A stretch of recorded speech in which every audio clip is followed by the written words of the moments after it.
آج کی رات شب جمعہ بھی ہے، اس لیے مجلس کا آغاز تمام مرحومین خصوصاً تمام شہداء کے ایصال ثواب کے لیے فاتحہ سے۔ بسم اللہ۔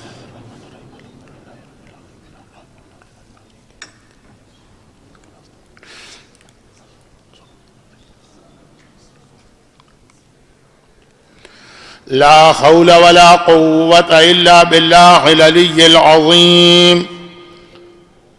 بسم الله الرحمن الرحيم۔ الحمد لله الملك الحق المبين بارئ الخلائق أجمعين وهو رب العالمين، والصلاة والسلام على أفضل الأنبياء والمرسلين خاتم النبيين رحمة للعالمين شفيع المذنبين والمخاطب بطه وياسين أبي القاسم محمد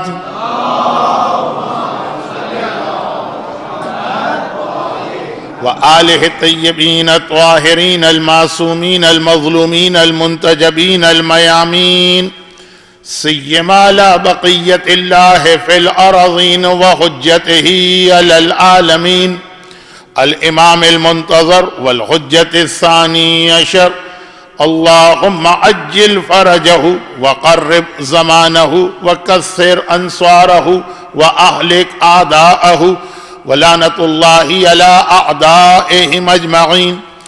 أما بعد، فقد قال الله عز وجل في كتابه المبين وفرقانه المتين وقرآنه المجيد، بسم الله الرحمن الرحيم: ضرب الله مثلا للذين آمنوا امرأة فرعون وقال المال والبنون زينة الحياة الدنيا والباقيات الصالحات خیر عند ربک ثواب و خیر عملا۔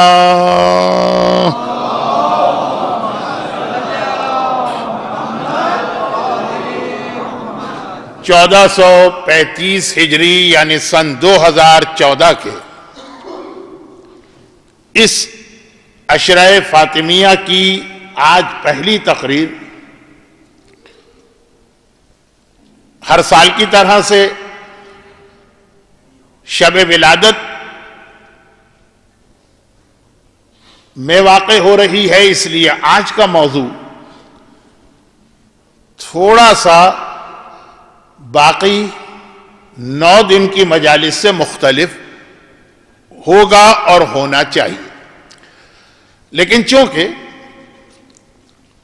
شہزادی کونین کے حوالے سے جو گفتگو کی جاتی ہے اس میں لا محالہ شہزادی کی ماں کا تذکرہ بھی ہوتا ہے اور شہزادی کی بیٹی کا بھی، اور پھر اس سال کے اس عشرے کے لیے ہمارا عنوان ہے عورت کی عظمت۔ تو یہ جو آج کی رات ہے، بہترین جو مثال بن پائے گی عورت کی عظمت کے حوالے سے، وہ اسی شہزادی کی ذات اور سیرت میں جس نے مدینے سے کربلا اور کربلا سے شام اور شام سے واپس آنے کے بعد جو شہزادی زینب کے حالات ہیں جو اکثر پڑھے بھی نہیں جاتے ہیں، اس میں اس نے ثابت کیا کہ واقعاً اسلام نے عورت کو کتنا عظیم قرار دیا ہے۔ لیکن اصل عنوان پر گفتگو شروع کر رہا ہوں، اور آج کی رات کا موضوع تھوڑی دیر کے بعد آئے گا۔ البتہ قرآن کریم کی دونوں آیتیں میں نے شروع میں ہی تلاوت کر دیں۔ پہلی آیت ہمارے اصل عنوان کو سمجھانے کے لیے، دوسری آیت آج کی رات اس دنیا میں تشریف لانے والی ہستی کی عظمت کو بتانے کے لیے۔ پہلی آیت سورہ تحریم کی آخری آیتوں میں سے ایک ہے، اور دوسری آیت سورہ کہف کی آیتوں میں سے ایک ہے۔ اب تو ہماری مجالس میں یہ اتنا زیادہ پڑھا جانے لگا ہے کہ بچوں کو بھی معلوم ہو گیا کہ سورہ کہف قرآن کریم کا وہ سورہ ہے جس کی تلاوت آقا حسین کے کٹے سر نے نو کے نیزہ پہ کی تھی۔ البتہ پورے سورے کی تلاوت نہیں کی تھی، ابتدائی آیتیں، لیکن بہرحال یہ وہ سورہ. اور اگرچہ جو دو میرے موضوعات آج کی مجلس کے لیے ہیں ان دونوں کا کوئی تعلق میرے اس جملے سے نہیں ہے جو اب میں عرض کر رہا ہوں، لیکن جب سورہ کہف کا نام زبان پہ آیا تو ایک تذکرہ یہ بھی کر دیا جائے کہ آخری زمانے کے مومن کے لیے سب سے بڑے مسئلے کو اور بار بار بیان کیا گیا کہ دجال. اب یہ بالکل ایک الگ عنوان، بالکل ایک الگ موضوع. گرچہ عورت کی عظمت میں ضمنی طور پہ یہ بات آئے گی کہ دجال جو لشکر لے کے آئے گا وہ شامل ہی بے حجاب عورتوں پر ہوگا، لیکن خود دجال ایک اتنا بڑا عنوان ہے کہ اس پہ الگ سے اشرا پڑھا جا سکتا ہے، پڑھا جا رہا ہے، اور میں بھی پڑھ چکا ہوں. تو اس کی تفصیل میں نہیں جاؤں گا، لیکن ہر پڑھے لکھے آدمی کو معلوم ہے کہ دجال کا اصل لشکر تو نہ تیر ہے، نہ تلوار ہے، نہ کوئی دنیاوی اسلحے ہیں، بے پردہ بے حجاب عورتیں.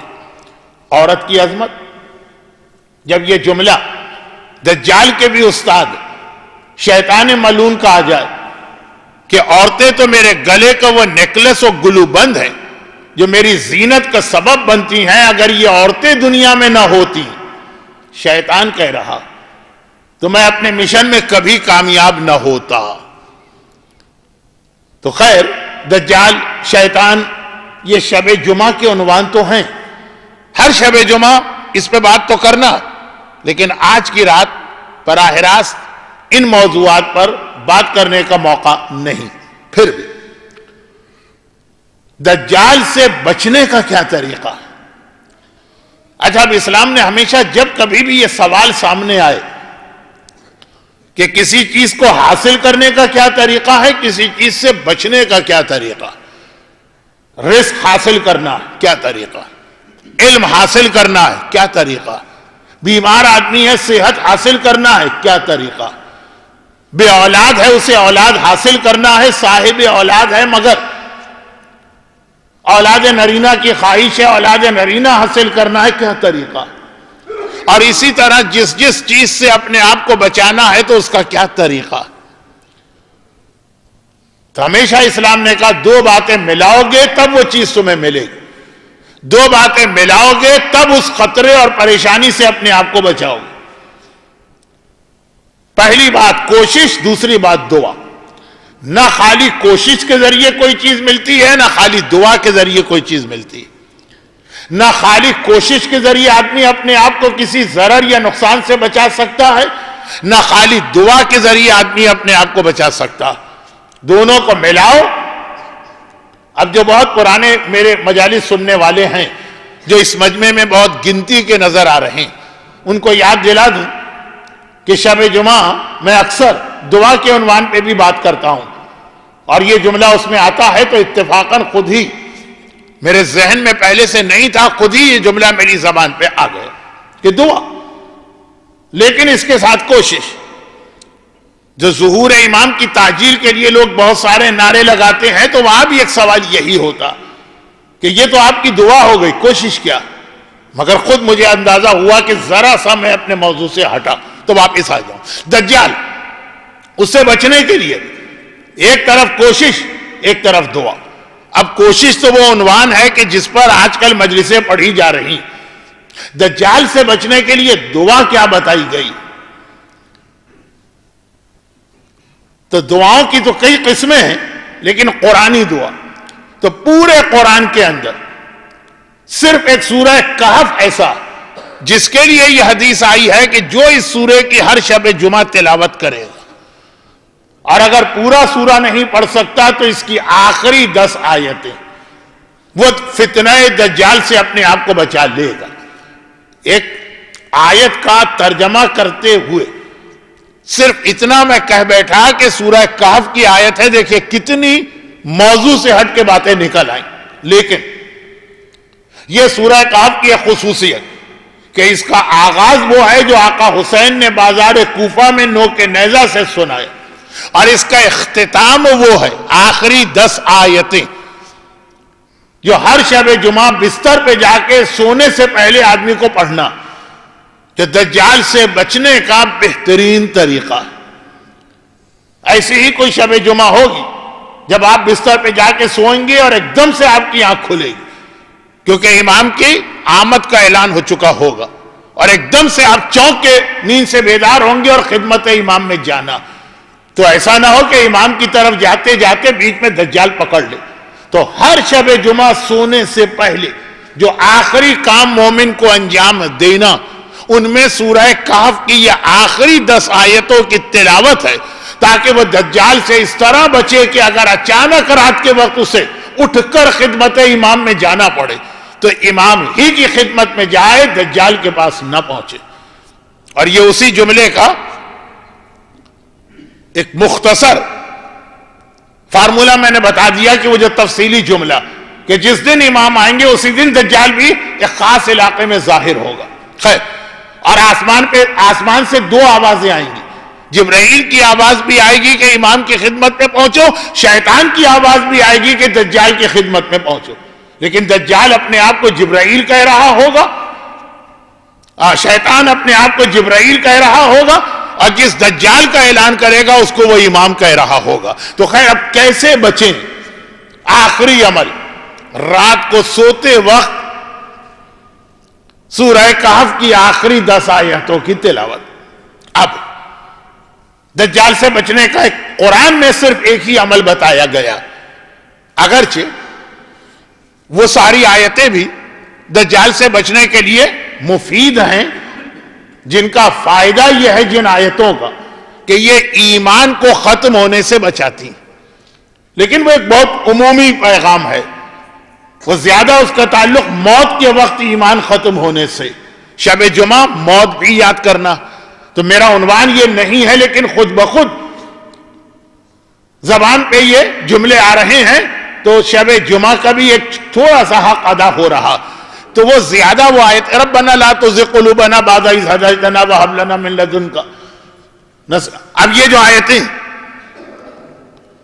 یہ ہیں ایمان کو بچانے والی، تو دجال بھی اس میں شامل، لیکن خاص دجال کا نام لے کر اگر معصومین نے کوئی عمل بتایا، اور ایسا عمل کہ شیعہ سنی تمام علماء کے پاس پیغمبر کی حدیث ہے صحیح بخاری میں اور ہمارے پاس ہماری کتابوں میں، تو اب یہ سورہ کی اہمیت، آغاز سورہ، اختتام سورہ، اس کے درمیان کی آیت، وہ آیت جو میں اکثر تلاوت کرتا ہوں، بلکہ جب کبھی میں نے آج جس عظیم ہستی کا جشن ولادت آپ منا رہے ہیں، جب کبھی ان ہستی کا تذکرہ کیا تو اس آیت کی تلاوت تو میں نے ضرور کی، لیکن آیت کا پیغام بعد میں، پہلے خالی ترجمہ المال والبنون، تمہارا مال اور تمہارے بیٹے یہ دنیا کی زندگی کے لیے تو زینت اور فائدہ ہیں، آخرت میں ان سے زیادہ امید نہ رکھنا۔ والباقیات الصالحات، ہاں جو تمہاری بیٹیاں ہیں، خیر عند ربک ثوابا وخیر عملا، یہ تمہیں ثواب بھی زیادہ دلواتی ہیں اور ان سے امید بھی زیادہ۔ اب یہ مکمل پیغام لے کے آیت کا ترجمہ ذہن میں رکھیے تو خود بخود تھوڑا سا میرا موضوع واضح ہو جائے گا۔ بیٹیاں ہیں، ثواب بھی زیادہ دلواتی ہیں، عملا الف کے ساتھ، یعنی عربی میں کہیں گے حمزہ کے ساتھ، ان سے امید بھی زیادہ۔ مگر اس کے ساتھ جو آیت میں نے تلاوت کی وہ میرا اصل موضوع ہے پورے عشرے کا، عورت کی عظمت۔ ضرب اللہ مثلا للذین آمنوا، یہاں سے بات شروع ہو رہی ہے، پھر تھوڑی دیر کے بعد میں آج کی رات کے جشن ولادت کے حوالے سے بات کروں گا۔ ضرب اللہ مثلا للذین آمنوا امرأۃ فرعون، ابھی 4 مہینے پہلے میں اس آیت پہ تو پورا عشرہ پڑھ کے گیا تھا، آج نہ آیت کا پورا ترجمہ کرنا ہے نہ پورا عشرہ پڑھنا، صرف یہ واضح کرنا کہ اللہ پیغام کیا دے رہا ہے، عورت کی عظمت کو سمجھو۔ شیطان نے جو پیغام دیا یہ میرا گلو بند نیکلس ہار ہے، دجال نے جو کہا یہ میرا لشکر، لیکن پروردگار ضرب اللہ مثلا للذین آمنوا، اللہ تمام مومنوں کے لیے، تمام صاحبان ایمان کے لیے، یہ وہی لفظ ہے الذین آمنوا جو ہر جگہ قرآن میں مردوں کے لیے پہلے استعمال ہوا۔ نماز کے لیے بھی الذین آمنوا کہا، یا ایھا الذین آمنوا اقیموا الصلاۃ، زکوٰۃ کے لیے بھی یہی لفظ آیا، حج کے لیے بھی یہی لفظ آیا، اگرچہ حج کے لیے لفظ انسانیت بھی آیا، خمس کے لیے بھی یہی لفظ آیا۔ تمام قرآن کے واجبات وہاں پہ الذین آمنوا کہا گیا، پیغام مردوں کے لیے پہلے، عورتوں کے لیے بعد میں، اور وہی لفظ اس آیت میں استعمال ہوا کہ اللہ تمام صاحبان ایمان، جس میں مرد پہلے عورتیں بعد میں، ان کے سامنے ایک نمونہ عمل پیش کر رہا، ایک بہترین مثال پیش کر رہا، ایک رول ماڈل پیش کر رہا ہے۔ امرأۃ فرعون، ایک فرعون کی بیوی کی مثال، وہ مریم ابنۃ عمران، اور ایک عمران کی بیٹی مریم کی مثال۔ یہ پوری 2 آیتیں ہیں جن آیتوں کو میں نے چھوڑ دیا تاکہ کم وقت میں پیغام آپ تک پہنچایا جائے۔ پوری آیت کا ترجمہ کرنے والا آج کا موضوع نہیں، آج کا موضوع صرف یہ کہ اللہ مومن مردوں کے لیے 2 عورتوں کی مثال پیش کر رہا۔ عورت کو اتنا عظیم قرار دیا گیا کہ اے مردوں، اے صاحبان ایمان، اے کلمہ گو مرد، تمہیں چلنا ہے ان کے راستے پر، تمہیں چلنا ہے ان کے نقش قدم پر، تمہیں پیروی کرنا ہے ان عورتوں کی۔ عورتوں کو حقیر سمجھنے والے، عورتوں کے رتبے کو اپنے سے کم سمجھنے والے، اب یہ بات تفصیل سے تو بعد میں آئے گی، آج تو خالی آغاز تھا عنوان کا۔ اب یہاں پہ چونکہ فی الحال میں قرآن کی بات کر رہا ہوں، ورنہ اگر آپ فقہ اسلامی کو اور شریعت کو دیکھیں تو یہ لفظ جو میں نے ابھی محاورتاً پیش کیا، قرآن نے تو کہا کہ آسیہ، قرآن نے تو کہا مریم تمہارے لیے ایک نمونہ عمل ہے، ایک رول ماڈل ہے، ایک بہترین مثال، تو اس کی تشریح میں نے کی نا کہ ان کے راستے پہ چلو، ان کی پیروی کرو۔ یہ عملی طور پہ قرآن نے تیسری عورت کے ذریعے ہمارے سامنے پیش کر دی، جن کا تذکرہ قرآن میں اتنی تفصیل سے نہیں ہے، لیکن فقہ اسلامی کا بچہ بچہ جانتا۔ اور یہاں رک کر جو میری ایک عادت ہوتی ہے کہ ایک آدھ واجبات کے اہم مسئلے کی جانب بھی آپ کی توجہ مبذول کراتا ہوں، لیکن پہلے وہ نام آ جائے، حاجرہ۔ آپ عمرہ کریں کہ حج کریں؟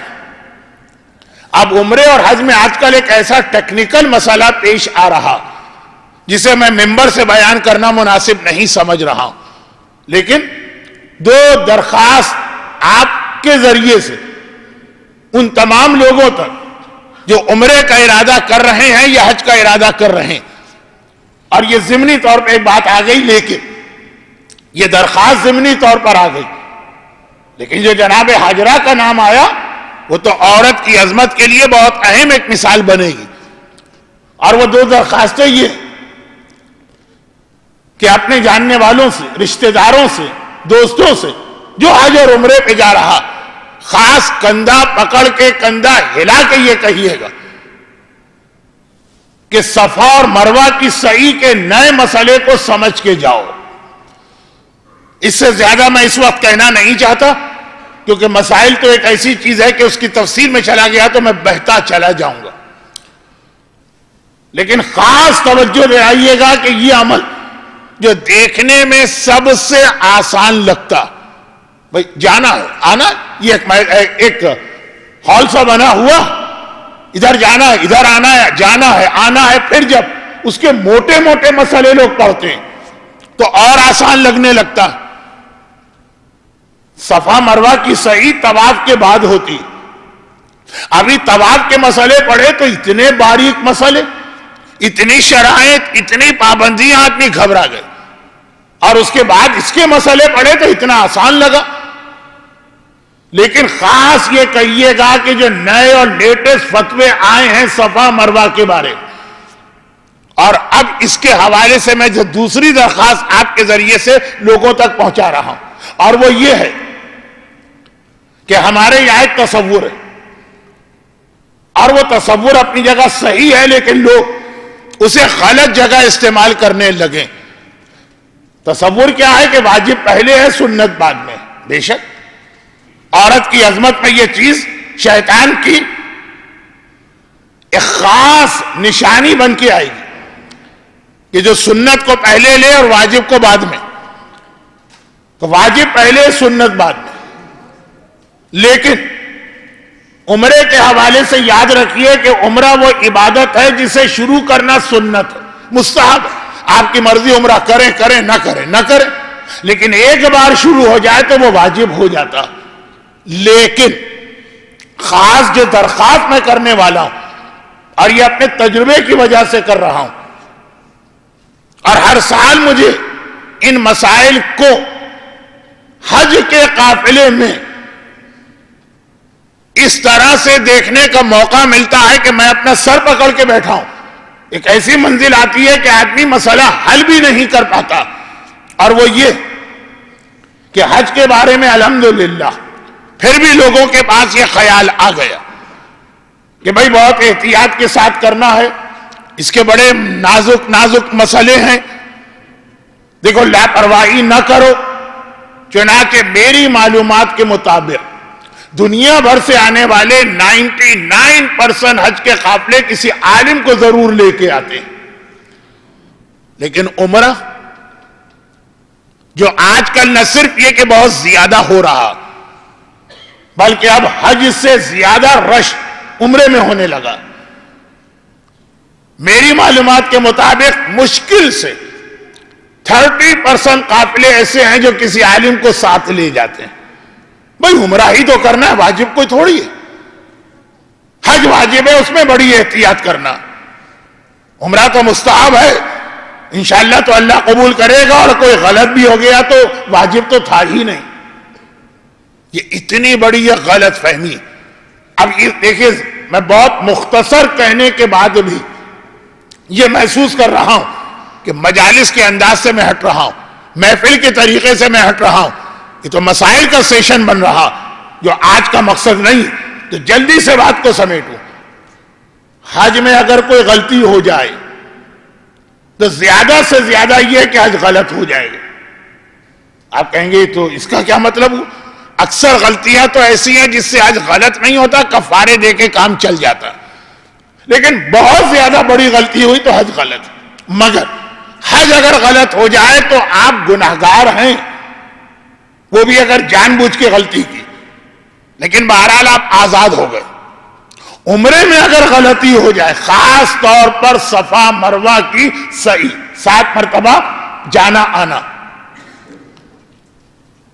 تو یاد رکھیے گا کہ عمرے میں آدمی آزاد نہیں ہوتا، یعنی آپ غلط عمرہ کر کے آ گئے، شرن اب تک آپ کا احرام چل رہا ہے، کب تک چلے گا؟ مرتے دم تک، قبر میں جانے تک، یعنی وہ ساری چیزیں حرام رہیں گی کہ یا تو جا کے اس غلط عمرے کو صحیح کریں، ورنہ اپنے وطن میں آ کر بھی آئینہ دیکھنا حرام، اور سلے ہوئے کپڑے پہننا حرام، اور خوشبو لگانا حرام، بس بہت ہو گیا۔ موضوع سے ہٹا صرف اس لیے کہ اب اس کے اندر جو ایک بہت ہی اہم مسئلہ آتا وہ یہ ہے کہ اگر آپ نے غلط عمرہ کیا تو عمرہ ختم نہیں ہوا، چل رہا، اور آپ پھر حج پر بھی اس سال چلے گئے، اور وہاں جا کے عین وقت پہ پتا چلا کہ اس آدمی نے عمرے میں غلطی کر لی ہے، یہ حج کر ہی نہیں سکتا، پہلے وہ عمل پورا کرو، اس کے بعد دوسرا عمل شروع ہوگا۔ اب لوگ کہتے ہیں بس بسیں آ چکی، عرفات کے میدان میں نکلنا، تاریخ اس کی فکس ہے، اور پتا چلا کہ ایک صاحب اپنے عمرے میں اتنی بڑی غلطی کر کے آ گئے، اب تک ان کا عمرہ چل رہا، مولانا اس کا کوئی حل نکالی، بکرا کیا، گائے کیا، اونٹ بھی دے دیں گے، لیکن نہیں، کوئی حل نہیں۔ تو یہ ایک خاص درخواست اپنے دوستوں اور رشتہ داروں سے کہیے گا۔ اور عمرے کی کیا غلطی ایسی ہے جو لوگ زیادہ کرتے ہیں؟ صفا مروہ کے درمیان 7 مرتبہ جانا آنا، بس۔ تو ایک درخواست آپ سے ہے، آپ تو بہرحال ماشاءاللہ سمجھدار مجمع ہے، یہ غلطی نہیں کریں گے، لیکن دوست رشتہ دار، ورنہ ایک تو یہ کہ مرتے دم تک ان کا احرام چلے گا، اور دوسرا یہ کہ اس دوران نہ وہ کوئی دوسرا عمرہ کر سکتے ہیں اور نہ اپنا حج شروع کر سکتے ہیں۔ لیکن صفا مروہ ہے کیا؟ یہ اتنی اہم عبادت بن گئی کہ میں نے حج اور عمرے دونوں میں یہ کہا کہ باقی ساری غلطیاں گائے بھینس اونٹ بکری کا کفارہ دینے سے کام چل جاتا، صفا مروہ کی غلطی میں کوئی طریقہ نہیں سوائے اس کے کہ وہ غلطی کرنے والا اپنی غلطی کی اصلاح کر کے اس عمرے کو پورا کرے۔ تو یہ ہے کہاں؟ یہ عبادت آئی کہاں سے؟ طواف کی غلطیوں کا راستہ ہے وہ حضرت آدم کی سنت، احرام کی غلطیوں کا راستہ ہے صحیح کی ہر غلطی نہیں، ایک خاص غلطی جو آج کل بہت زیادہ ہو رہی اور میں اسے ممبر سے بیان نہیں کرنا چاہتا، اور وہ صحیح کہاں سے آئی؟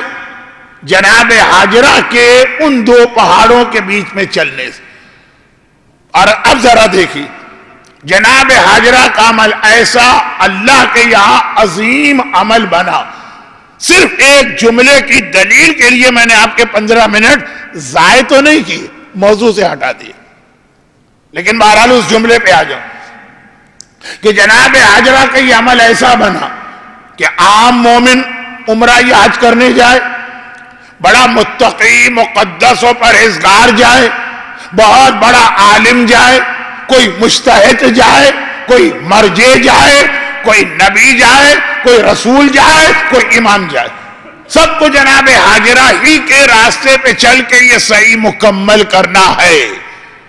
اور اس میں بھی ایک چھوٹی سی بات، پھر میں ڈر رہا ہوں کہ تفصیل میں نہ چلا جاؤں، کہ جو دو گرین پلر یا گرین لائٹ ہیں اس میں دوڑنا بھی ہے، اس طرح سے تو نہیں جیسے لوگ دوڑتے ہیں جاگنگ اسٹائل میں، لیکن جب پوچھا گیا کہ یہ آخر کیوں، یا تو پورا راستہ اس طرح دوڑو، خاص ایک چھوٹے سے حصے میں کیوں؟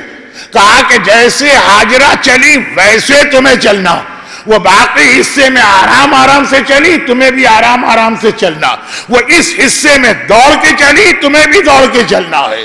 چنانچہ جو لفظ آتا ہے نا کہ فلاں کی پیروی کرو یا نقش قدم پر چلو، وہ دیکھیے کہ اسلام نے کس طرح سے رکھا ہے کہ اس طرح سے ساری دنیا کے مرد، ساری دنیا کے مومن، ساری دنیا کے مجتہدین، ساری دنیا کے مراجع، حاجرہ کے بعد آنے والے تمام انبیاء اور رسول، کہا کہ تمہیں اس طرح حاجرہ کے راستے پہ چلنا ہے کہ جہاں حاجرہ آہستہ چلی تمہیں بھی آہستہ چلنا ہے، جہاں ان کی رفتار بڑھی وہاں تمہیں بھی اپنی رفتار بڑھانا ہے، جہاں پھر وہ آہستہ ہوئی وہاں پھر تمہیں آہستہ ہونا ہے۔ یہ کس کے راستے پہ چلایا جا رہا؟ یہ کس کے نقش قدم پہ دوڑایا جا رہا؟ یہ ایک عورت کے، وہ عورت جسے شیطان نے اپنا سب سے بڑا ہتھیار قرار دیا، جو بندہ مومن کسی طرح نہیں بہکتا، عورت میرا اتنا عظیم ہتھیار ہے کہ اس کے ذریعے بہکاتا ہوں، جسے دجال نے اپنے لشکر کی اصلی فوج قرار دیا کہ میں جو لوگوں کو گمراہ کرنے آؤں گا تو مردوں سے مدد نہیں لوں گا، بے حجاب عورتوں سے مدد لوں گا۔ مگر دوسری جانب یہ عورت اتنی عظیم بنی کہ قرآن میں اللہ نے کہا اے ایمان والے مردوں، عورت کو اپنا نمونہ عمل سمجھ کے اس کے مطابق زندگی گزارو۔ یہ اتنا اہم عمل بنا، عورت اتنی عظیم بنی کہ ایک کنیز حاجرہ جیسے چلی ویسے ہی تمہیں چلنا ہے، چاہے تم مرد ہو، چاہے تم صاحب تقوی ہو، چاہے تم صاحب اجتہاد ہو، چاہے تم مرجع وقت کیوں نہ ہو۔ عورت کی عظمت قرآن کریم سے لے کے حج کے اس مسئلے تک، مگر اب مجھے اندازہ ہے کہ آج شب جمعہ ہے اور شب ولادت ہے، اس لیے مومنین زیادہ آ گئے۔ اب کل سے تو یہ لوگ نہیں رہیں گے یہاں پہ، تو وہ ایک جملہ ایسا کہہ کر کہ جس میں وہ جو دو باتیں میں نے مجلس کے بیچ میں بیان کی کہ شیطان بھی کہتا ہے عورت بہت عظیم ہے میرے مشن کے لیے، اور اسلام بھی کہتا ہے کہ عورت بہت عظیم ہے اللہ کے مشن کے لیے. تو ان دونوں میں فرق کیا ہوتا؟ کون سی عورت شیطان کے لیے عظیم بنتی ہے اور کون سی عورت اللہ کے لیے؟ تو بہت ہی مختصر، جو زینب کبریٰ کی سیرت پہ چل رہی ہے، یہ وہ عظیم عورت بنتی ہے جو پروردگار عالم کو چاہیے. اور کون ہے زینب کبریٰ؟ ایک عورت تو ہے. جب ہر عورت کو اسلام نے اتنا عظیم قرار دیا تو زینب جیسی عورت. اور جو اکثر میں ایک جملہ کہتا رہتا ہوں کہ قرآن کریم نے ہر باپ کو ایک پیغام دیا. اب بات کو سمجھانے کے لیے ایک دو لفظ ایسے میری زبان پہ آ جائیں گے جو مجھے خود بھی اچھے نہیں لگیں گے.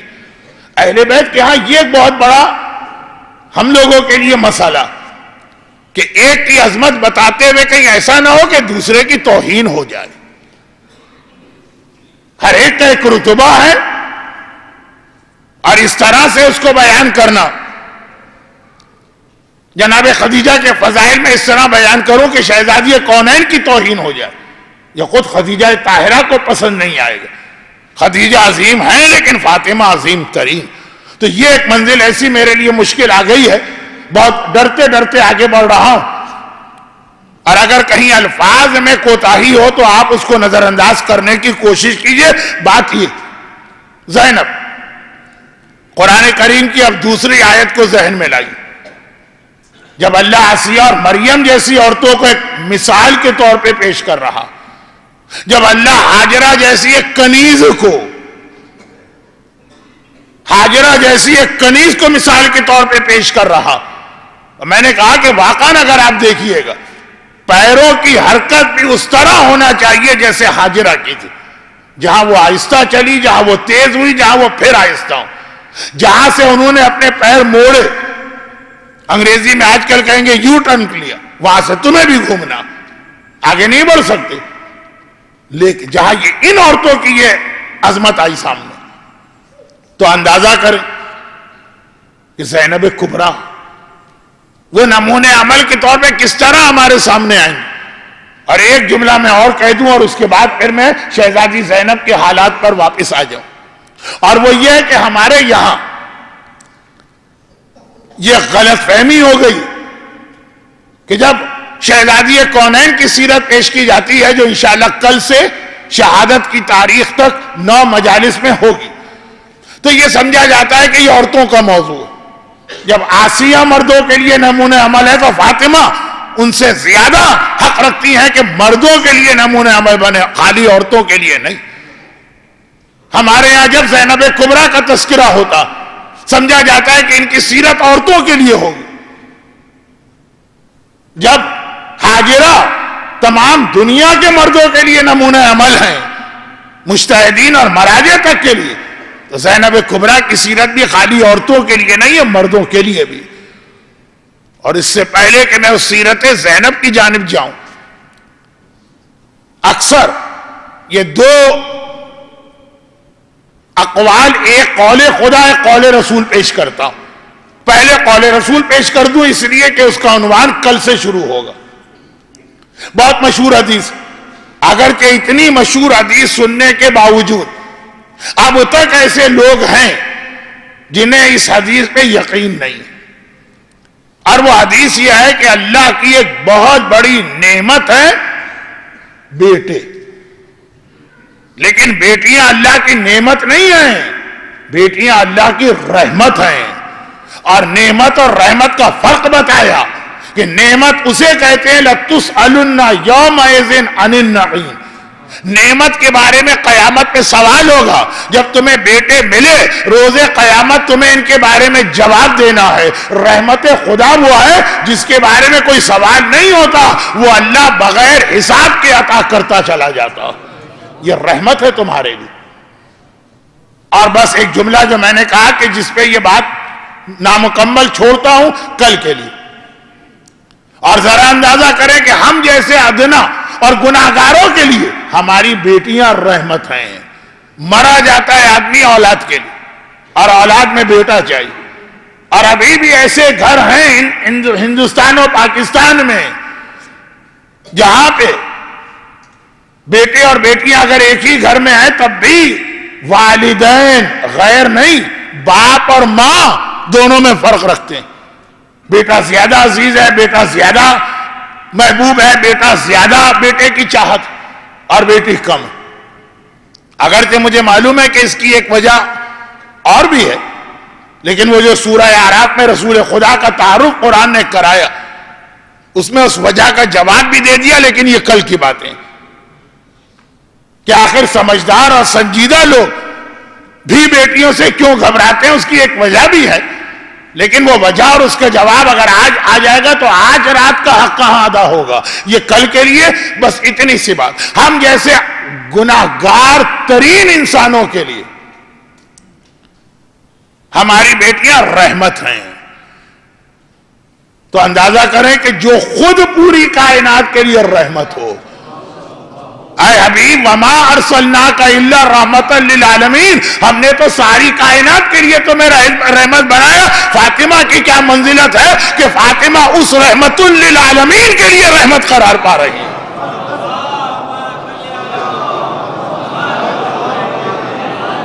بیٹیاں رحمت ہے نا. رسول نے اپنے آپ کو تو اس سے مستثنا نہیں کیا کہ نہیں میرے علاوہ، یہ تو نہیں کہا نا. تو فاطمہ وہ ہے جو رحمت للعالمین کے لیے رحمت بن کے آ رہی ہے. باقی باتیں انشاءاللہ کل. اور زینب اب آئیے اگلی منزل.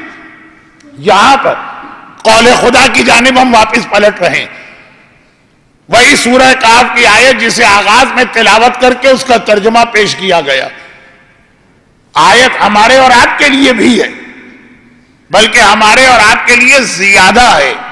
المال والبنون زینت الحیات الدنیا. یہ بیٹے جن کے لیے تم مرے جا رہے، بیٹا نہیں ہے تو کیا حالت ہوتی ہے والدین کی. اور واقعا ایسا ایک سہارا سا بنتا ہے کہ جناب علی اکبر کے حال کے جتنے مرثیے ہیں سب کے آغاز میں یہ بتایا جاتا ہے کہ بیٹا کسے کہتے ہیں. لیکن قرآن کہتا ہے یہ تمہارے لیے دنیا کی زندگی کی زینت ہے. بس دنیا میں اچھا لگتا، بہت پیسے ہیں، دنیا میں اچھا لگتا ہے کہ اس کے یہاں بیٹے ہی بیٹے ہیں. والباقیات الصالحات. اب میں اس کی تشریح اس لیے نہیں کر رہا کہ یہ لفظ جو قرآن میں آیا اس پر میں ایک سال جو رمضان میں نے اس علاقے میں پڑھا تھا شارجہ میں، پوری ایک مجلس اس لفظ کی تشریح میں نے پوری ایک مجلس کا عنوان بنایا تھا ساری حدیثیں. ابھی اس کو چھوڑ دیجئے. والباقیات الصالحات. قرآن نے کہا مال و بیٹے زینت ہیں اور جو ہمیشہ باقی رہنے والی نیکی ہے. پہلے تو یہ دیکھیں کہ بیٹیوں کو کیا کہا گیا؟ باقیات الصالحات، ہمیشہ باقی رہنے والی نیکی. خیر عند ربک ثوابا و خیر عملا. چلے دوسری والی بات تو ہم کہہ سکتے ہیں کہ یہ ہمارا اور آپ کا تجربہ ہے 90%، لیکن بہرحال اس کے اندر بھی کچھ ایگزیمشنز ہیں. دوسری کیا ہے کہ امید بیٹیوں سے کرنا. انسان ساری امید بیٹوں سے کرتا. بیٹیوں کے بارے میں تو پہلے دن سے ہی یہ تصور ہے کہ پرایا دھن ہے، ان کو کہیں اور جانا. اصل جو ہمارے کام آنے والا ہے وہ ہمارا بیٹا. قرآن نے کہا غلط، یہ تمہارا خیال ہے. اللہ کہتا ہے خیر عملا، زیادہ امید بھی انہی بیٹیوں سے کرنا. لیکن چلے کہیں کہیں بیٹے بھی باپ کو زندگی میں بھی اور مرنے کے بعد بھی یاد کر لیتے ہیں. اب اس کی تشریح میں جاؤں گا، ہمارے معاشرتی مسائل سامنے آئیں گے. شہزادی زینب کا ذکر تو رہ جائے گا، لیکن اس سے پہلے جو قرآن نے اصل لفظ رکھا، اصل لفظ، یہ تو ایک ضمنی بات آ گئی. کہا کہ زیادہ ثواب تمہیں ملتا ہے بیٹیوں سے. امید میں تو ہم نے کہہ دیا کہ ٹھیک ہے قرآن کہہ رہا ہے کہ بیٹیوں سے زیادہ امید ہے، لیکن ہمارا بیٹا بھی ہمارے لیے بہت اچھا. لیکن اس سے پہلے اصل چیز قرآن نے امید نہیں کہی، اصل چیز کہی ثواب. تمہیں ثواب دلوانے والا عمل کیا ہے؟ وہ بیٹیاں ہیں، بیٹے نہیں ہیں. پیغمبر کی وہ حدیث تو اتنی مشہور ہے کہ جس نے 4 بیٹیوں کی تربیت کی اور پرورش کی وہ جنت میں میرا پڑوسی. لیکن قرآن نے بھی یہ کہا، کھل کے کہا کہ اصل ثواب تمہیں جس کی پرورش میں ملے گا، اصل ثواب تمہیں جس کی تربیت میں ملے گا، اصل ثواب تمہیں جس کے وجود سے ملے گا، وہ تمہارے گھر میں آئی، زیادہ ثواب دلوا گئی بیٹے سے۔ ہم اور آپ بیٹھ جاتے ہیں وہ حساب کرنے، باپ مر گیا 10 لاکھ چھوڑ کے گیا، بیٹے کو ڈبل ملے گا، بیٹی کو سنگل ملے گا۔ ہماری ساری کی ساری کیلکولیشن اور حساب کتاب ہوتا ہے درہم، دینار، روپیہ، ڈالر، پاؤنڈ۔ اور جو اسلام کا مزاج ہے کہ اصل چیز ثواب ہے، وہ دیکھو کہ ڈبل ثواب کس میں اور سنگل ثواب کس میں۔ ہم تو اس طرح سے جج کرتے ہیں نا کہ بیٹے کا حصہ ڈبل ہے اور بیٹی کا حصہ سنگل، تو بیٹا بہت بڑا ہو گیا اور زیادہ اس کا رتبہ ہو گیا اور بیٹی کم۔ قرآن نے کہا اگر روپیہ، پیسہ، ڈالر یہ ثواب سے زیادہ بڑی چیز ہے تو تمہارا اندازہ بھی بالکل ٹھیک چیز کہ ان کو پیسے زیادہ مل رہے ہیں، لیکن اگر تم بھی اس بات کو مانتے ہو کہ یہ روپیہ پیسہ کیا حیثیت رکھتا ہے، اصل چیز تو ثواب یعنی اللہ کی خوشنودی، تو وہ صاف قرآن کی آیت ہے، خیر عند ربک کا ثواب تمہیں مل رہا ہے بیٹیوں کی وجہ سے، بیٹوں کی وجہ سے۔ اب یہاں تو آپ کے اپنے اندازے بھی نہیں چلے، امید میں تو چل گئے نا کہ ہاں ویسے تو ٹھیک ہے بیٹیاں زیادہ خدمت کرتی ہیں باپ اور ماں کی، لیکن ہمارا بیٹا جو ہے نا وہ ذرا مختلف، وہ شادی کے بعد بھی ہمارا خیال کرتا۔ لیکن ثواب کا تو آپ کو پتہ ہی نہیں نا، ثواب تو دینے والا بتائے گا کہ کس کا ثواب زیادہ ہے کس کا کم ہے۔ وہ کہہ رہا ہے کہ بیٹیوں کا ثواب زیادہ ہے، تو اب آئیے اس منزل پر جس کے لیے میں ڈرتے ڈرتے ایک لفظ کہہ رہا تھا، اور وہ یہ کہ اللہ نے مولائے متقیان کو اور اس شہزادی کونین کو، جس کا اصل تذکرہ تو میں کل سے شروع کروں گا، آج صرف ایک لفظ کہا کہ وہ رحمت للعالمین کے لیے رحمت بن رہی ہے۔ وہ شہزادی، اس شہزادی کو اور اس مولا کو اللہ نے حسن بھی دی، حسین بھی دی، زینب بھی دی، مگر قرآن کی آیت کہہ رہی ہے کہ اصل جو ثواب اور فضیلت ملی، اہل بیت ثواب کے محتاج نہیں ہیں، مگر اللہ کیا دے گا ان کو ثواب، وہ اصل ثواب جو ملا وہ آج کی رات ملنا شروع ہوا۔ اب میں ڈرتے ڈرتے کہہ رہا ہوں کہ کہیں میرے اس جملے سے حسنین کی توہین نہ ہو رہی ہے، ان کی عظمت کم نہ ہو رہی۔ آج کی رات وہ رات ہے کہ اس دنیا میں وہ شخصیت آنے والی ہے جس کے لیے قرآن نے علی کو بھی شامل کر لیا کہ اے علی یاد رکھو کہ تمہیں زیادہ ثواب اس زینب کے ذریعے ملے گا، اے زہرا تمہیں زیادہ ثواب اس زینب کے ذریعے ملے گا۔ اور یہاں پر ایک بات پہلے کہہ دوں، جو بات کی بات ہے اور ایک جو اصل بات اس وقت آج کی رات کا لفظ آیا اس کے حوالے سے جو بات ہے وہ آخر میں کہوں گا، ذرا ترتیب بدل رہا ہوں۔ اصل امید بھی ان سے ہے اور اصل ثواب بھی ان میں، یہ تمہیں دلوائیں گے۔ قرآن نے یہ نہیں کہا کہ بیٹوں میں امید نہیں، کہا اگر مقابلہ کرو تو خیر عند ربک، اس کے مقابلے میں زیادہ امید ان سے۔ اچھا یہاں پہ ایک عجیب بات ہمارے سامنے آتی ہے،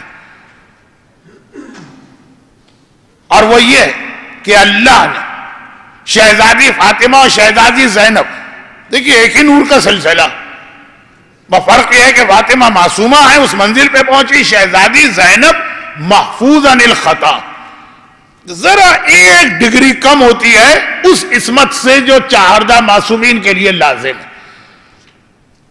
مگر ایک عجیب حقیقت ہمارے سامنے آتی ہے اور یہ ہماری عملی زندگی کے لیے ایک پیغام، اللہ ہر ایک کا امتحان الگ طریقے سے لیتا، یہ اللہ کا طریقہ۔ اب جو زیادہ مشہور جملہ اس میں ہے وہ یہ کہ کافروں کا امتحان اللہ لیتا ہے انہیں نعمتیں دے کر، بہت آپ کو آرام دہ زندگی نظر آئے گی، اچھے مکان نظر آئیں گے، اچھی گاڑیاں نظر آئیں گی، دنیا کی ہر سہولت۔ اور مومنوں کا امتحان زیادہ تر اللہ لیتا ہے نعمتیں چھین کر۔ جو مومنوں کا امتحان ہے وَلَنَبْلُوَنَّكُمْ بِشَيْءٍ مِّنَ الْخَوْفِ وَالْجُوعِ وَنَقْصٍ مِّنَ الْأَمْوَالِ وَالْأَنفُسِ وَالثَّمَرَاتِ، یہ ہے مومن کا امتحان۔ غربت ہوگی، فاقے ہوں گے، زحمتیں ہوں گی، پریشانیاں ہوں گی۔ جو بہت ہی جو مشہور سا ایک واقعہ یہاں پہ پڑھ دیا جاتا ہے، میں بھی کوئی 85 دفعہ پڑھ چکا ہوں، کہ ایک مومن بیمار پڑا، بہت پہلے کی بات، بنی اسرائیل کی، واقعہ بھی بہت مشہور۔ اس زمانے کی جو بھی میڈیکل سائنس ہو، وہ حکیموں نے دیکھا، کہا کہ بیماری اس کی ہے تو بڑی سخت، بہت تکلیف دے۔ پہلے زمانے کی بیماریوں میں موت جلدی نہیں آتی تھی، درد بہت ہوتا تھا، زندگی بہت رو رو کے گزرتی تھی۔ اس کی تفصیل میں فی الحال نہیں جا رہا، ورنہ یہ خود ایک سوال ہے۔ اچانک موت کا آ جانا یہ زیادہ بہتر ہے کہ توبہ کا بھی موقع نہ ملے، موبائل پہ بات کر رہے ہیں کسی سے اور مر گئے، یا وہ موت بہتر ہے کہ 6 مہینے 8 مہینے سال 2 سال بستر پہ ایڑیاں رگڑ رگڑ کے گزاری، مگر اپنے سارے گناہوں کی توبہ اور جن جن کو تکلیف پہنچائی ہے ان سے پرسنلی کانٹیکٹ کر کے معاف کرانے کا موقع مل گیا۔ یہ خود ایک عنوان ہے، اور میں اکثر آج ہی کی رات یعنی شب جمعہ اس پہ بات کرتا ہوں، لیکن آج والی شب جمعہ چونکہ خصوصیت رکھتی ہے شہزادی زینب کبریٰ سے، تو ادھر ادھر کے موضوعات کو فی الحال چھوڑ دیں۔ مومن بیمار پڑا، بڑی تکلیف والی بیماری، لیکن جو طبیب اس کو دیکھنے آئے کہا کہ یہ ہے بڑا خوش قسمت، ایسے موسم میں بیمار پڑا کہ اس بیماری کا صرف ایک علاج ہے، چھوٹی سی مچھلی جو دریا میں ملتی۔ اب میں پھر ذرا سا پھسل سکتا ہوں کہ پرانے زمانے میں ہر شہر اور ہر تہذیب دریا کے کنارے آباد ہوتی تھی، تو کہا کہ یہ جو دریا میں چھوٹی مچھلی ہے یہ سال میں 6 مہینے ہوتی ہے، 6 مہینے نہیں ہوتی۔ اب میں بھول گیا سردی کیا کہ گرمی کیا، جو بھی میں کہہ دوں بات وہی کہ یہ صرف گرمیوں میں پائی جاتی ہے، اور یہ گرمیوں میں بیمار پڑا تو فوری علاج ہوگا، جاؤ مچھلی لے کر آؤ اور اس کا علاج۔ گھر والے بھی خوشی خوشی گئے کہ ایک چلو پانی میں ہاتھ ڈالیں گے، ایک چلو پانی لیں گے اور 5 مچھلیاں اس میں آ جائیں گی، لیکن گھبرا گئے، ڈھونڈ ڈھونڈ کے پریشان۔ چلو تو چلو، جال ڈالے، کشتیاں لے کے دریا کے بیچ میں گئے، وہ ایک بھی وہ مچھلی نظر نہیں آ رہی جو ان کا سیزن ہے۔ چنانچہ مومن کو 6 مہینے بڑی مصیبت، زحمت، ایڑیاں رگڑ کے تکلیف کے عالم میں گزارنا پڑے۔ ایک رات اگر کوئی بخار کی تکلیف میں گزارے تو 70 سال کے گناہ اس کے معاف ہو جاتے ہیں۔ اللہ اجر بھی دیتا، اللہ ثواب بھی دیتا، بلکہ بعض روایتوں میں ہے کہ جب قیامت کے دن یہ ثواب مومن دیکھے گا تو دعا کرے گا کاش میں ساری زندگی بیماری میں رہتا اور ساری زندگی تکلیف میں تڑپتا رہتا۔ لیکن وہی بات کہ یہ تو قیامت کے دن پتا چلے گا ثواب کی اہمیت کیا۔ تبھی تو آج بھی ہم بیٹیوں کو حقیر سمجھتے ہیں، وہ ثواب لاتی، اور بیٹوں کو سر پہ بٹھاتے ہیں، وہ ڈالر و پاؤنڈ لاتے ہیں۔ ابھی تو ہم اس دنیا میں ہیں نا، ابھی تو ہمیں پتہ ہی نہیں قیامت پہ کیا ہونے والا۔ قیامت میں مومن تڑپے گا۔ لیکن یہ بات پھر ذرا سی موضوع سے میں پھسلا، واپس آتا ہوں۔ 6 مہینے گزر گئے، پھر جا کے ٹھیک ہوا۔ اگلا سال آیا اور وہی تکلیف، اس سے بھی زیادہ تکلیف اس قوم کے بادشاہ کو ہوئی جو کافر بھی تھا، ظالم بھی تھا۔ اور سردی کا موسم ہے جہاں تو یہ مچھلی کی نسل ختم ہو جاتی ہے۔ تو آج کل تو خیر یہ نیشنل جغرافک اور ڈسکوری چینل کے ذریعے سے گھر میں بیٹھنے والی عورتوں کو بھی پتا ہوتا ہے کہ مچھلیاں کہاں جاتی ہیں اور وہاں سے واپس آتی ہیں۔ خیر سردیاں جہاں ممکن ہی نہیں ہے کوئی مچھلی ملنا، پرانا زمانہ ہے، کوئی آج کی طرح کا فریزر پیک تو نہیں ہوتا، جو چیز ہے سامنے ہے تو ٹھیک ہے، نہیں ہے تو انتظار کرو۔ سارے طبیب بلا گئے، بادشاہ کی بیماری، سر پکڑ لیا، کہا کہ اس کا علاج تو بہت آسان، لیکن بدقسمتی یہ کہ یہ سردی کے موسم میں بیمار ہوا، یہاں پہ مچھلی ناپید ہے، اسے 6 مہینے تو یہ درد برداشت کرنا ہی ہوگا۔ ہر ایک کو معلوم ہے پوری قوم اس دریا کے سامنے رہتی ہے، پتا ہے کہ یہ سیزن ہی نہیں ہے، مگر ایک بار جو لوگ دریا کے کنارے ٹہل رہے ہیں گھبرا گئے، سینکڑوں کی تعداد میں وہ مچھلیاں نظر آئی، اچھل اچھل کے اپنے آپ کو دکھا رہی ہیں۔ وہ خیبر کا وہ عالم کا مرحلہ یاد آ گیا، اچھل اچھل کے اپنے آپ کو دکھا رہی ہیں، ہم ہیں، ہمیں لے جاؤ۔ لے گئے، بادشاہ کا، ظالم بادشاہ کا، کافر بادشاہ کا فوری علاج ہو گیا۔ اب تو لوگ چکرائے، خدا بندہ یہ تیرا کیا نظام؟ نماز شب کا پابند، ایک مومن متقی پرہیزگار بیمار بھی پڑا تو ایسے موسم میں کہ جب یہ مچھلیاں کثرت سے ملتی ہیں اور اس کو نہ مل کے دی، اور ایک ظالم تیرا مخالف، تیرے دین کا مخالف، تیری شریعت کا مذاق اڑانے والا، لوگوں پہ ظلم کرنے والا، وہ ایک ایسے موسم میں بیمار پڑا کہ ایک مچھلی نہیں ہونا چاہیے، مگر ایک دن بھی تو نے اسے تکلیف میں نہ رکھا، بے موسم کی مچھلی آ گئی، خدا بندہ یہ تیرا کیا نظام؟ جواب ملا کہ یہی میرا نظام، ظالموں اور کافروں پہ حجت تمام کرتا ہوں، ان کو نعمتوں پر نعمتیں دے کر، اور صاحبان ایمان کو مصیبتوں اور پریشانیوں میں رکھ کے تاکہ قیامت کا اجر و ثواب بڑھے۔ تو یہ اللہ کا ایک عام نظام ہے، آپ بھی گھبرائیے نہیں۔ دنیا کے ایسے حالات ہوتے ہیں، صاحبان ایمان گھبرا جاتے ہیں کہ آخر ہماری غلطی کیا ہے، ہم حکم خدا بھی مان رہے، ہم خدا کی حجتوں کو بھی تسلیم کر رہے، ہم اپنی حد تک اس کی پابندی بھی کر رہے، اور پھر کمپیئر شروع ہوتا ہے دوسروں سے۔ نہیں، یہ ایک اللہ کا ایک نظام ہے، لیکن ہر نظام میں اللہ نے تھوڑا بہت تو ایکسیپشنز رکھیں۔ صاحبان ایمان میں کیا سلیمان نبی نہیں گزرے؟ صاحبان ایمان میں کیا خدیجہ طاہرہ نہیں گزری؟ تو خیر، یہ اللہ کا ایک نظام ہے کہ امتحان مختلف طریقے سے ہوتا، مگر وہ تو بات میں نے ابھی کہی، کافر کا الگ امتحان ہے، مومن کا الگ۔ یہاں ماں بیٹی کی سیرت میں بھی آپ کو ایک بہت بڑا فرق ملے گا۔ فاطمہ اور زینب کی سیرت ایک ہی نظر آتی ہیں اور ایک ہی ہیں، کوئی فرق نہیں ہے دونوں کی سیرتوں میں، لیکن ایک بہت بڑا فرق آپ کو ملے گا۔ اللہ نے فاطمہ کا ایک الگ انداز کا امتحان لیا، زینب کبریٰ کا ایک الگ انداز کا امتحان لیا۔ اب یہ لفظ بھی کہنا ان شخصیتوں کے لیے مناسب نہیں، اور دونوں نے اس امتحان کو اس انداز سے پورا کیا جو اللہ نے ابراہیم کے لیے کہا کہ امتحان پورا کر کے دکھائے۔ فاطمہ کا امتحان تو آپ سنتے بھی رہتے ہیں اور کل سے سنیں گے بھی۔ فاطمہ کا امتحان ہے گھر میں غربت، فاطمہ کا امتحان ہے گھر میں فاقے، فاطمہ کا امتحان ہے جس کے طفیل ساری کائنات کو روزی ملتی ہے، اس کے بچے 3 دن فاقے کے عالم میں 8 پہر بھوک کے عالم میں گزارتے ہیں۔ اپنے تو اپنے غیروں کو بعض اوقات رحم آ جاتا ہے، اور ایک مرتبہ فضہ کا واقعہ تو بہت مشہور ہے، لیکن وہ مشہور واقعہ پڑھوں گا ضرور، آج نہیں کل کے بعد۔ یہ زہرا کا وہ امتحان ہے جو ہر مومن کو معلوم، مگر زینب کبریٰ کا امتحان بالکل اس کا الٹ امتحان تھا۔ میں بات کر رہا ہوں شہزادی زینب کی ساری زندگی کی، آخری مرحلہ جو آیا میدان کربلا کا جہاد وہ نہیں، ساری باقی زندگی۔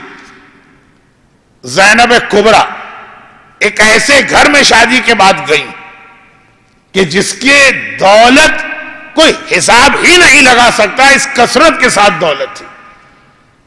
زینب کبریٰ جس گھر میں گئی ہیں وہاں سوائے سونے اور چاندی کے کچھ نہیں ملتا تھا۔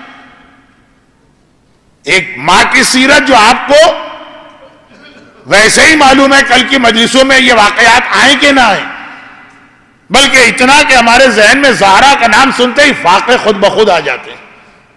مگر زینب کبریٰ کس گھر میں گئی؟ آپ نے زینب کبریٰ کو کربلا سے پہلے کبھی نہیں سنا ہوگا کہ ان کے گھر میں فاقے، ان کے گھر میں کھانے کو کچھ نہیں۔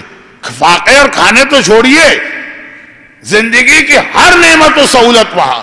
یہ زینب کا امتحان تھا۔ زینب کی شادی ہوئی ہے اب جعفر طیار کے بیٹے عبداللہ سے۔ جعفر طیار خود ہمارے لیے ایک بہت بڑی اللہ کی رحمت ہے، اور پھر ان کے بیٹے عبداللہ کے لیے تو رسول کی ایک خاص دعا بھی۔ دیکھیے ایک بڑا مرحلہ ہوتا ہے کسی شخصیت کی معرفت کا، کہ یہ دیکھا جائے کہ اس کی شادی کس سے کی گئی۔ فاطمہ کی شادی کا مرحلہ آیا، پیغمبر کا مشہور جملہ ہے، لیکن آج اب وقت اتنا نہیں رہا کہ میں شہزادی کی مزید مثالیں دوں۔ آج کے بعد کی باقی 9 مجالس شہزادی کونین کے حوالے سے، مگر خود جب زینب کبریٰ بھی شادی کے قابل ہو، ہر اعتبار سے ماں کی جانشین، چنانچہ وہ روایت بھی ہمارے یہاں آدھی پڑھی جاتی ہے۔ جیسے میں اکثر کہتا ہوں کہ ہمارے نوحوں اور قصیدوں کے اندر جناب علی اکبر کے حوالے سے وہ جملہ آدھا ہوتا، یہ علی اکبر شبیہ رسول ہیں، ان کو دیکھو گویا رسول کو دیکھ رہے، بات صحیح۔ لیکن اسی طرح عباس شبیہ علی مرتضیٰ ہیں، عباس کو دیکھ رہے ہو تو گویا علی مرتضیٰ کو دیکھ رہے ہو۔ مگر زینب اور فاطمہ، جب روایت ہم شہزادی کے بارے میں سنتے اور سارا عالم اسلام متفق ہے کہ پیغمبر کا یہ عمل سنت نہیں ہے. پیغمبر کا عمل سنت ہے، یہ عمل سنت نہیں. کیا کون سا عمل؟ جب کبھی زہرا باپ کے پاس آتی ہیں، پیغمبر کھڑے ہو کر فاطمہ کا استقبال کرتے ہیں، اپنی جگہ فاطمہ کو بٹھاتے ہیں، خود فاطمہ کے سامنے کھڑے ہوتے ہیں. یعنی یہ عمل ان معنوں میں سنت نہیں ہے کہ یہ باپ کو حکم نہیں ہے کہ بیٹی تمہارے پاس آئے. تو پیغمبر نے بیٹی کو دیکھ کر کھڑے ہو کے استقبال کیا، اپنی جگہ بٹھایا، اور جب تک وہ بیٹھی رہی پیغمبر کھڑے رہے. تمہاری بیٹی تمہارے، سنت تو اسی کو کہتے ہیں نا کہ پھر تمہاری بیٹی تمہارے پاس آئے تو تمہاری بھی ذمہ داری کہ کھڑے ہو جاؤ، اسے بٹھاؤ، اس کے سامنے کھڑے رہو. یہ سنت نہیں، کیونکہ یہ پیغمبر جو احترام اور عزت دے رہے تھے وہ بیٹی کو نہیں دے رہے تھے، یہاں پر یہ فاطمہ کو دے رہے تھے، بیٹی کو نہیں. اگر بیٹی کو دے رہے ہوتے تو ہر بیٹی کے لیے عمل سنت ہوتا، مگر یہ والا عمل بھی آدھا بیان کیا جاتا ہے. روایتوں میں کہ جب کبھی زینب کبریٰ اپنے بابا علی مرتضیٰ کے پاس جاتی، اسی انداز سے علی مرتضیٰ اپنی جگہ سے کھڑے ہوتے، زینب کبریٰ کو اپنی جگہ پہ بٹھاتے، اور جتنی دیر زینب باپ کے گھر میں بیٹھی رہے خود میرا مولا اپنی بیٹی کے سامنے کھڑا رہتا. دیکھیں وہاں تو پھر بھی یہ ہے کہ وہ پنجتن ایک نور سے ہیں، اور وہ سب کی اصل ایک ہے، وہ بھی معصوم وہ بھی معصوم ہے. مگر یہ زینب کبریٰ کا یہ احترام، یہ خود بتا رہا کہ عظمت زینب عظمت سیدہ کے تقریباً برابر. اور باپ جب دنیا میں نہ رہا تو بیٹے کا ایک کام ہوتا ہے نا کہ باپ کے طریقوں کو جاری رکھنا. آقا حسین کے بارے میں یہ جملہ ہے کہ جب کبھی زینب کبریٰ آقا حسین کے پاس آتی ہیں، اسی انداز سے آقا حسین اپنی جگہ سے کھڑے ہوتے ہیں، زینب کبریٰ کو اپنی جگہ پہ بٹھاتے ہیں، اور خود زینب کے سامنے اس طرح کھڑے ہو جاتے ہیں جس طرح سے بابا علی مرتضیٰ زینب کے سامنے کھڑے ہوتے تھے، تعظیماً، ان کی تعظیم کے طور پر. یہ تاریخ کا فقرہ. اب ایسی زینب کبریٰ کہ جس کے احترام میں اس کا باپ علی مرتضیٰ کھڑا ہو، جس علی مرتضیٰ کے آگے ساری کائنات جھکتی ہے، جس زینب کبریٰ کے سامنے حسین کھڑا ہو، وہ زینب کبریٰ جب شادی کے قابل ہوئیں تو یہ اتنا ہی بڑا مسئلہ پیدا ہو گیا جتنا فاطمہ کی شادی کے موقع پہ پیدا ہوا تھا. شادی کس سے کی جائے؟ تو وہاں تو خیر علی معلوم ہے ہر ایک کو. یہاں پیغمبر نے انتخاب کیا جعفر طیار، میرے بچپنے کا دوست، اس کے بیٹے عبداللہ کا. اور وہ جملہ کہا کہ جو رسول نے فاطمہ کے لیے کہا تھا کہ اگر یہ عبداللہ نہ ہوتا تو میری بیٹی زینب کی زندگی میں کبھی شادی نہ ہوتی. مگر عبداللہ تھے کیا، اس کے حوالے سے ایک چھوٹی سی بات عرض کر کے زینب کبریٰ کا یہ امتحان بتانا.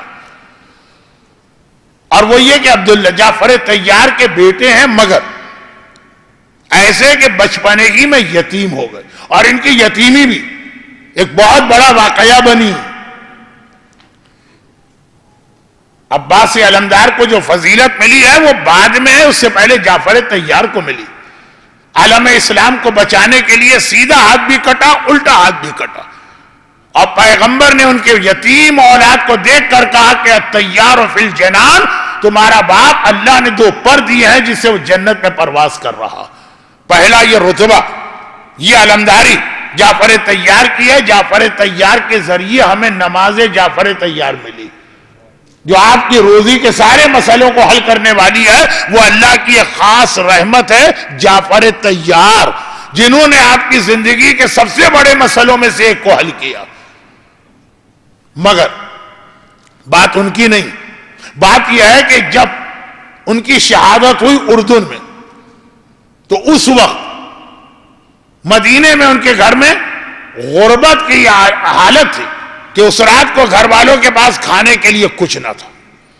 اب اسلام کا ایک اور طریقہ یاد رکھیے گا کہ کسی کی مدد بھی کرو مگر اس طرح سے کہ اسے شرمندگی محسوس نہ ہو، اسے خجالت نہ ہو.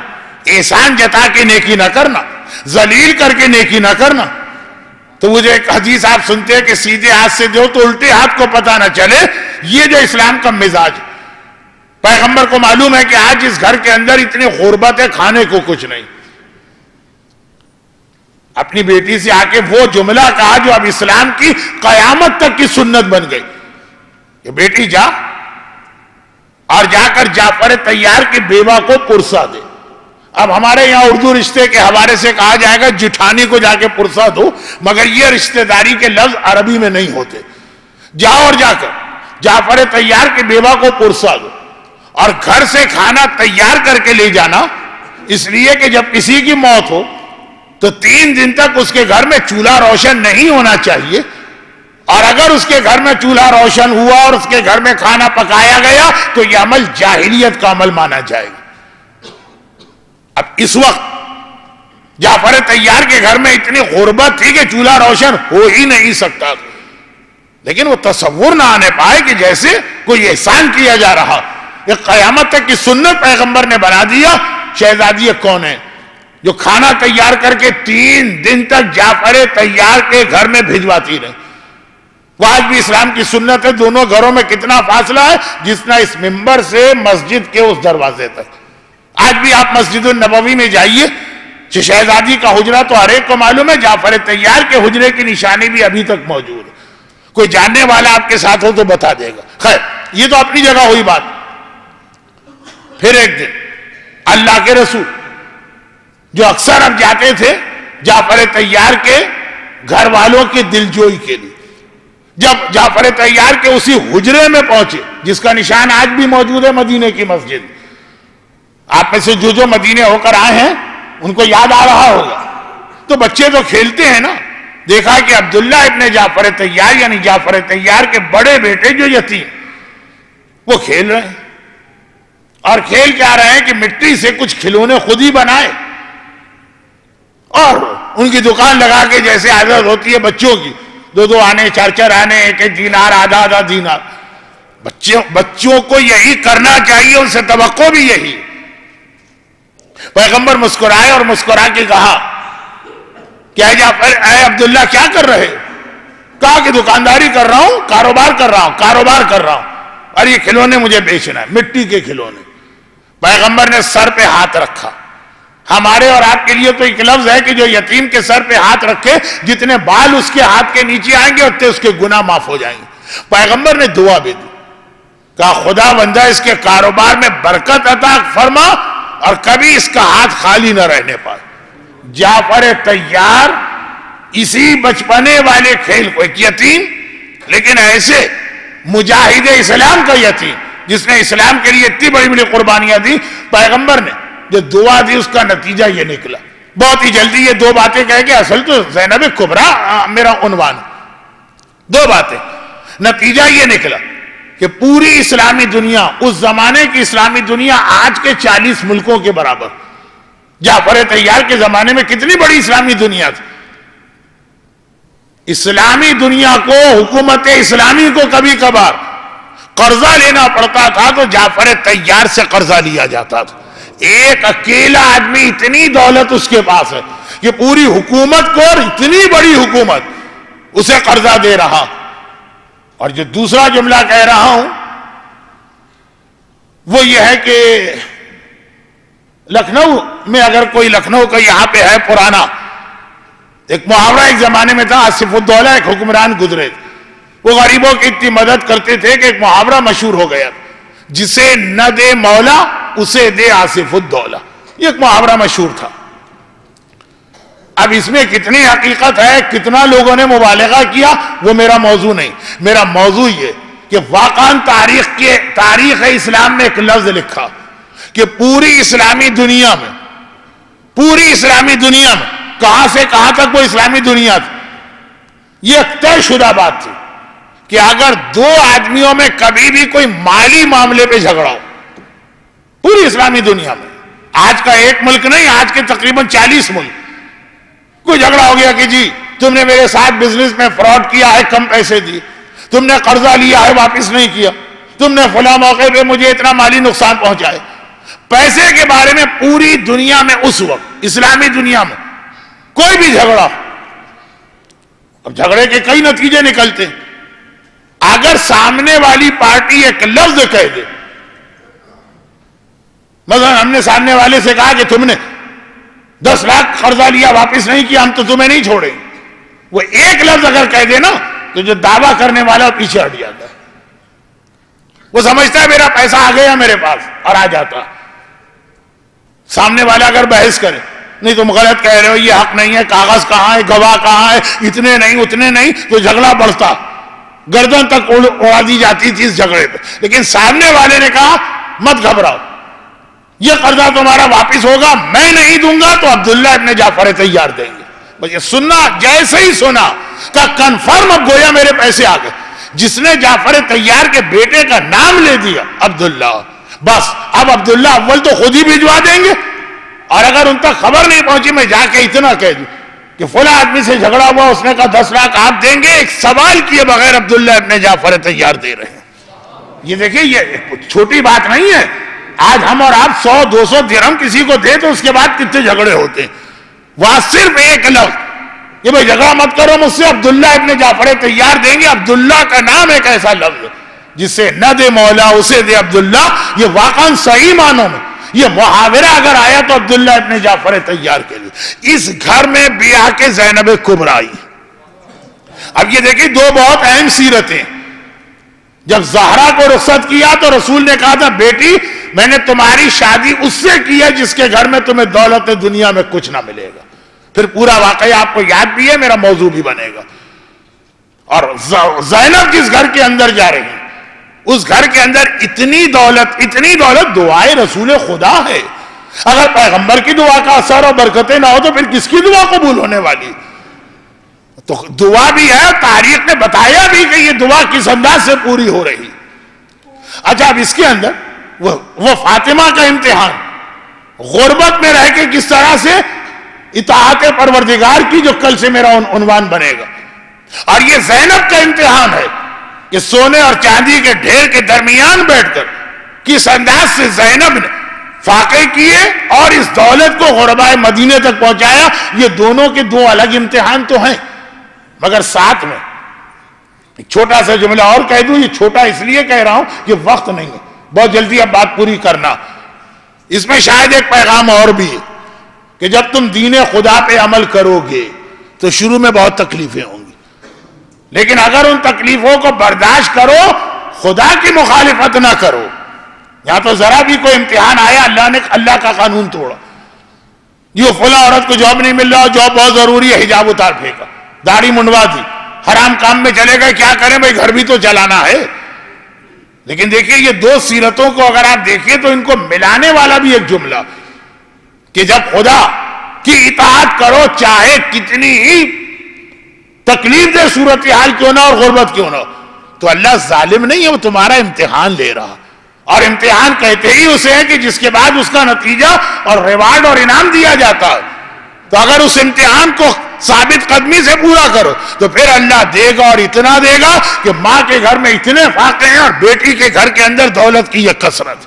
یہ دونوں ایک دوسرے کو لازم و ملزوم بھی سمجھ لیجئے کہ اصل امتحان کا نتیجہ تھوڑی زحمت برداشت کر لو حکم خدا کی خاطر، دیکھو اللہ تمہارے بیٹوں کو کتنا دے گا، اللہ تمہاری بیٹیوں کو کتنا دے گا، اللہ خود تمہارے گھر کے اندر کتنی برکتیں لے کے آئے گا. بس یہ ضروری ہے کہ ثابت قدمی ہو.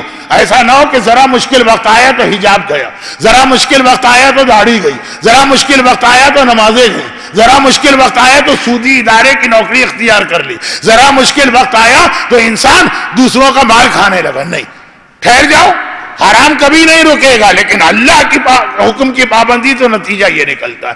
بلکہ بس اب وہ میرے آخری جملے آ گئے جو ہر سال میں امام بارگاہ علی رضا کی مجلسوں میں پڑھتا رہا ہوں، اور آج بھی اسی پہ بات ختم کر رہا ہوں. بلکہ یہ سلسلہ ایک نسل اور پہلے سے چلا. خدیجہ طاہرہ کی دولت اور اتنی دولت، زہرا کے گھر میں آئی غربت اور اتنی غربت، اور زہرا کی اس غربت میں اطاعت خدا، جس کے نتیجے میں ایک مرتبہ پھر زینب کبریٰ کے گھر میں آئی اور اتنی دولت. اب میں زینب کبریٰ کے حوالے سے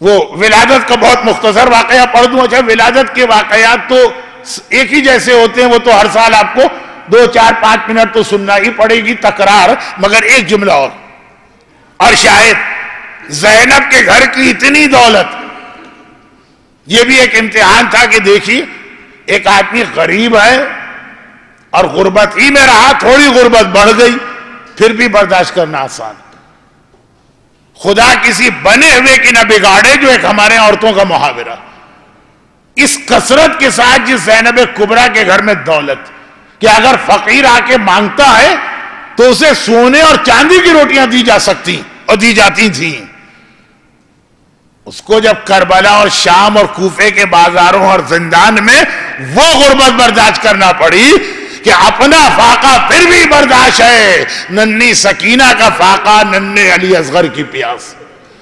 شب جمعہ تھی، میں نے کہا ایک جملہ مصائب کا بھی اس طرح ہو جو موضوع کے اندر ہی آ جائے، دیکھیں وہ زیادہ بڑا امتحان، ہم سارا سال فاقے سے آئے، تھوڑا ہمارا فاقہ بڑھ گیا پھر بھی وہ برداشت کرنا آسان، لیکن جس کی ایسی بنی ہوئی زندگی تھی اور یہ ساری قربانی صرف دین کے لیے دی، خدیجہ طاہرہ کی دولت واپس گھوم کے زینب کبریٰ کی زندگی میں آئی، یا خدیجہ طاہرہ کے حوالے سے یہ ہے کہ پورے مکے کو پالتی تھی، یا عبداللہ ابن جعفر طیار یعنی زینب کبریٰ کے حوالے سے کہ پورے عالم اسلام کو پالتے ہیں، بیچ میں فاطمہ آتی ہے جو ان دو شخصیتوں کو ملانے والی، وہ ایک کی بیٹی ہے اور ایک کی ماں ہے، ذکر فاطمہ کل سے شروع ہوگا، لیکن اتنا جملہ میں عرض کر دوں کہ زینب کبریٰ کی ولادت ہجرت کے 5ویں سال ہوئی، اور ہجرت سے پہلے 13 سال مسلمان مدینے میں رہ چکے ہیں،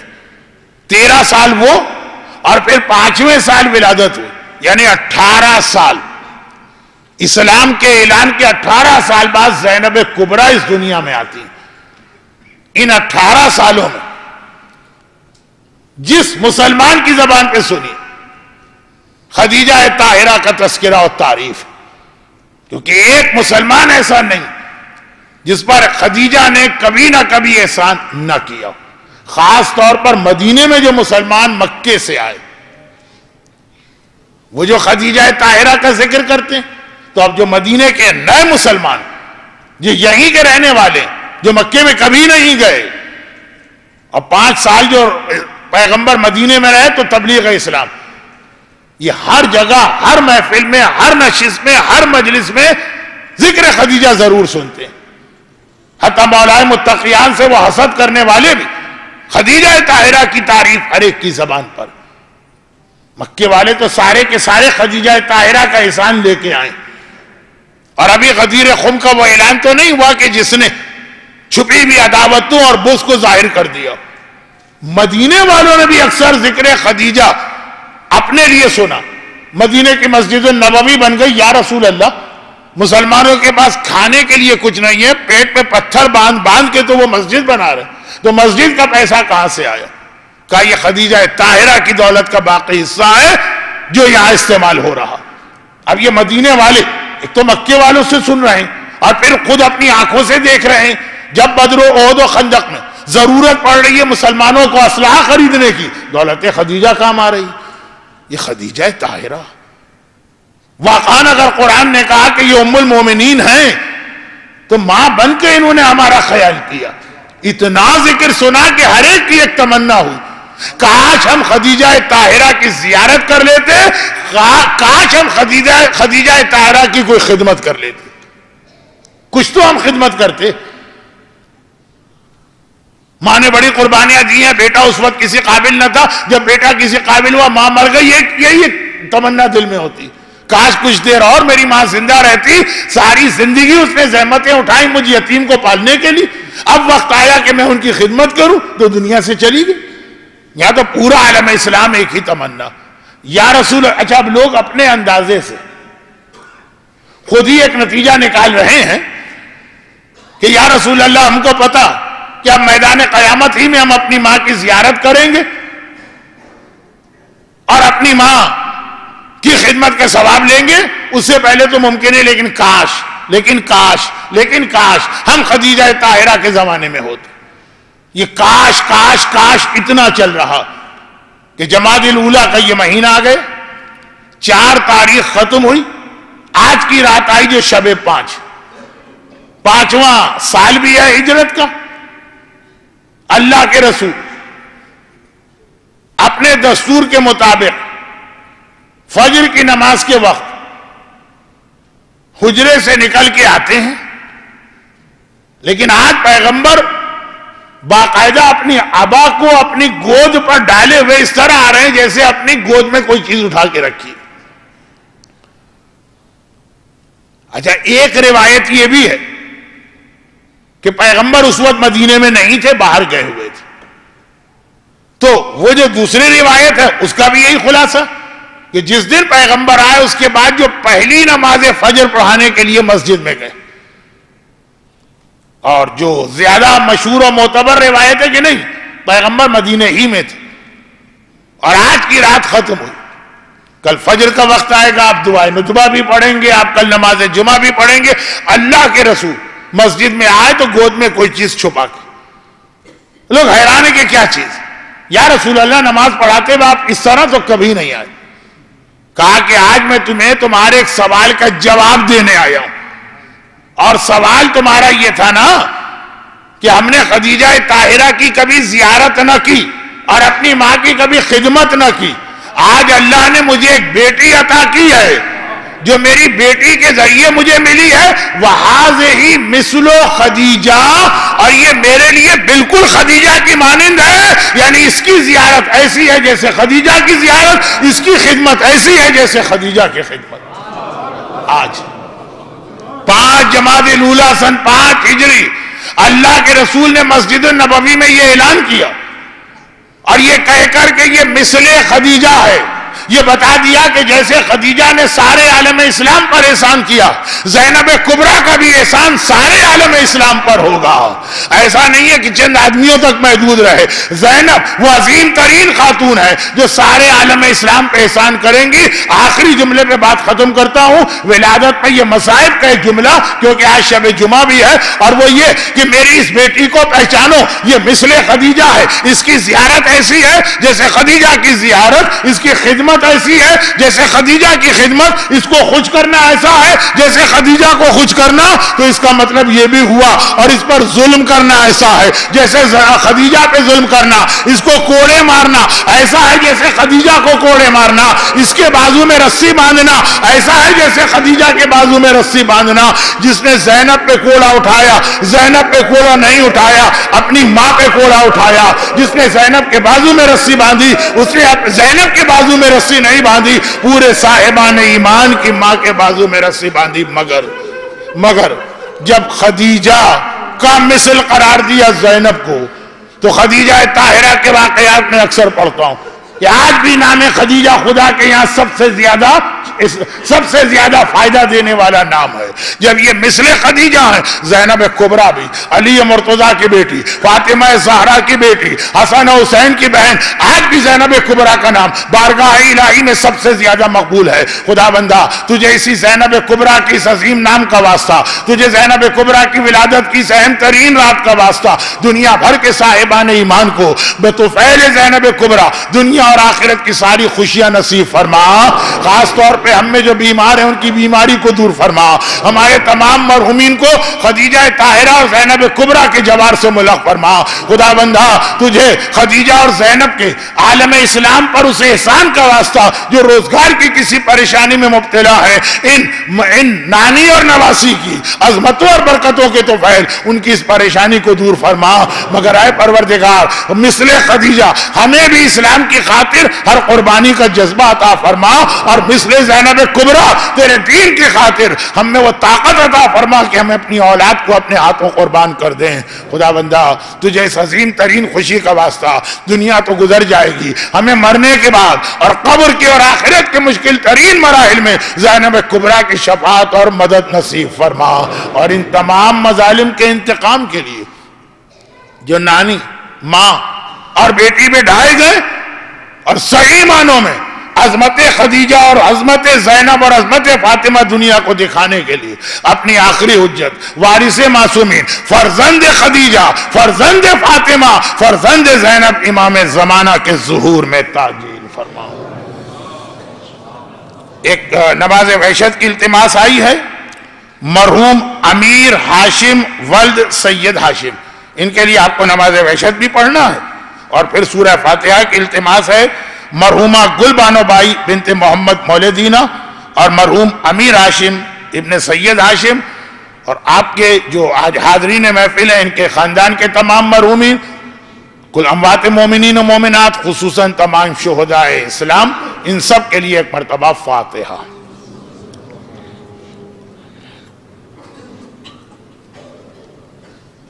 صراط الذین انعمت علیہم غیر المغضوب علیہم ولا الضالین۔